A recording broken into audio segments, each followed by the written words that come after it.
Hello, lovely. I'm Bev Jessup, and today we're going to look through a brand new creative Bible study through the Gospel of Matthew. And so, if you are struggling with being consistent with your Bible study, and maybe you want to join your creativity with your faith, and keep me accountable as well, then we're going to go chapter by chapter through the book of Matthew's Gospel. And today we're going to go through Matthew 1. And I've created this, and you'll be able to watch me create that. But what you haven't seen is that I've actually made some mistakes. When I tore this off my block, it did actually tear because I was being impatient. So I have collaged over it, and I've written the 5 names that we'll be talking about in Jesus's genealogy. So I can't wait to see you in there. Let's get to it. Oh, and by the way, up here you can see that there's a workbook. And so this workbook is what I've created that goes alongside the study of Matthew's Gospel. So I can't wait for you to get that. I put the link in the description, and you don't need it necessarily, but if you like to journal and you like to see what's coming up next, then you'll have everything all in one place. Okay, let's get to it.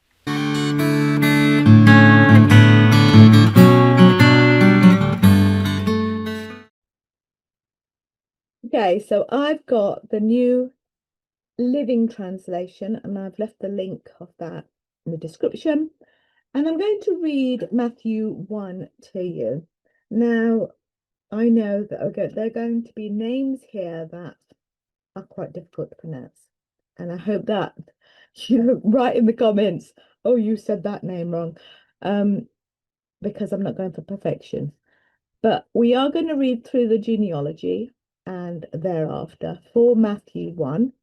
And if you want to follow along with me, that'd be great.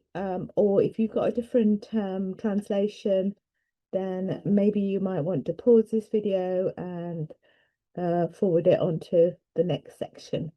Okay, so let's get to it. Matthew 1, ancestors of Jesus the Messiah.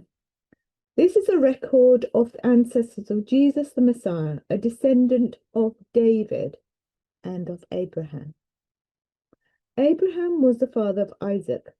Isaac was the father of Jacob. Jacob was the father of Judah and his brothers. Judah was the father of Perez and Zerah, whose mother was Tamar. Perez was the father of Hezron. Hezron was the father of Ram. Ram was the father of Amminadab. Amminadab was the father of Nahshon. Nahshon was the father of Salmon. Salmon was the father of Boaz, whose mother was Rahab. Boaz was the father of Obed, whose mother was Ruth. Obed was the father of Jesse. Jesse was the father of King David. David was the father of Solomon, whose mother was Bathsheba, the widow of Uriah. Solomon was the father of Rehoboam. Rehoboam was the father of Abijah. Abijah was the father of Asa. Asa was the father of Jehoshaphat. Jehoshaphat was the father of Joram. Joram was the father of Uzziah. Uzziah was the father of Jotham. Jotham was the father of Ahaz. Ahaz was the father of Hezekiah. Hezekiah was the father of Manasseh. Manasseh was the father of Amon. Amon was the father of Josiah. Josiah was the father of Jehoiakim and his brothers, born at the time of the exile to Babylon. After the Babylonian exile, Jehoiakim was the father of Sheretil. Sheretil was the father of Zerubbabel. Zerubbabel was the father of Abud. Abud was the father of Eliakim.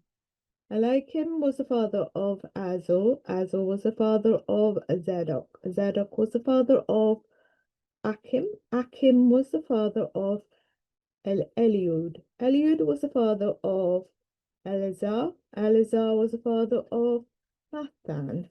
Mathan was the father of Jacob, and Jacob was the father of Joseph and the husband of Mary.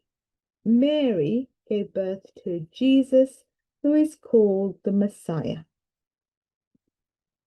All those listed above include 14 generations from Abraham to David, 14 from David to the Babylonian exile, and 14 from the Babylonian exile to the Messiah. The birth of Jesus the Messiah. This is how Jesus the Messiah was born. His mother Mary was engaged to be married to Joseph, but before the marriage took place, while she was still a virgin, she became pregnant through the power of the Holy Spirit. Joseph, to whom she was engaged, was a righteous man and did not want to disgrace her publicly, so he decided to break the engagement quietly. As he considered this, an angel of the Lord appeared to him in a dream. "Joseph, son of David," the angel said, "do not be afraid to take Mary as your wife, for the child within her was conceived by the Holy Spirit, and she will have a son, and you are to name him Jesus, for he will save his people from their sins." All this occurred to fulfill the Lord's message through his prophet. "Look, the virgin will conceive a child. She will give birth to a son, and they will call him Emmanuel, which means God is with us." When Joseph woke up, he did as the angel of the Lord commanded and took Mary as his wife. But he did not have sexual relations with her until her son was born, and Joseph named him Jesus. Okay, so I will now be doing my piece of art relating to Matthew 1, and you can watch that, and I will be asking some questions throughout that, so maybe you might want to get your pen and your journal or notebook or whatever, and get your Bible out and consider this. Maybe you might want to pause the video here and read it to yourself again very slowly, because I think it's really important to kind of be curious about those names, because it isn't just a list of names, and also be curious about, the angel coming to talk to Joseph and how he felt, and how Mary felt. And so let's get to it. I'm starting with a soft wash of blue and different shades of blue, watercolour in leaf shapes. And as the colour spreads, I think of how God's story begins long before we notice, like a background wash on a canvas of history. So Matthew opens with a genealogy, a list of names, and we could get really bored with this list of names, but at first glance it feels like just a record. But if you slow down, every name is significant, every brushstroke in God's redemption plan. And as you consider the names, the stories in your own, where you see God's quiet work, even generations back. I know that in my generations back, they have been, people who have been alcoholics or wife abusers, not people that you'd expect me to come from, but God uses all sorts of people, doesn't he? So next I am sketching a simple tree trunk with brown watercolour, and I'm letting branches reach upward. And Matthew traces Jesus' line from Abraham through David through to Joseph, and yet tucked in those mostly male list are 5 surprising women. And I want you to look at those 5 women. There's Tamar, there's Rahab, Ruth, Bathsheba, and Mary. And in the workbook, you'll find out that each of them have a different story, and God uses that story in amazing ways. So, think about Tamar. Tamar was a widow who acted boldly to secure justice, and that's in Genesis 38. If you read that story of how she did that, it's quite an amazing story to realize that she was in Jesus' genealogy. And then Rahab was a Canaanite prostitute who sheltered Israelite spies. I mean, Tamar pretended to be a prostitute as well. So these weren't perfect women at all, but God still used them. So that's Rahab in Joshua 2, and Ruth, a Moabite, okay, not an Israelite, a Moabite, who faithfully chose Israel's God. And so you can read about her in Ruth 1. And Bathsheba. Now, in that genealogy, she's referred to as the wife of Uriah. Okay, she was married to Uriah, and Uriah worked for David, and David saw her bathing one night and thought, oh gosh, she looks nice. I want to have her, and then he made her pregnant, and then he thought, oh, I've got to cover up my sin, and I have to get rid of Uriah, and he got him killed. And it's a really painful story that involves both sin and redemption in 2 Samuel 11. And yet God still used Bathsheba in this genealogy. And then we got Mary. Mary is a young virgin whose humble obedience, welcomed Jesus into the world, welcomed the Messiah. And you can read about that in Luke 1. So it's what really spoke to me in this whole thing was that God works through outsiders. He works through broken people. He works through the unexpected people who aren't would say, oh, upright and nice people. No, he's just weaving the grace and the redemption into his plan, because it's his plan. We might think, oh, I'm not really good enough to do God's work, because, I used to be into drugs, or I was, a prostitute or whatever. It might not be as bad as that, but anyway, you might not think you're good enough. And I know for a long time I felt I wasn't good enough. But God still uses you in unexpected ways through his grace, because it's his plan.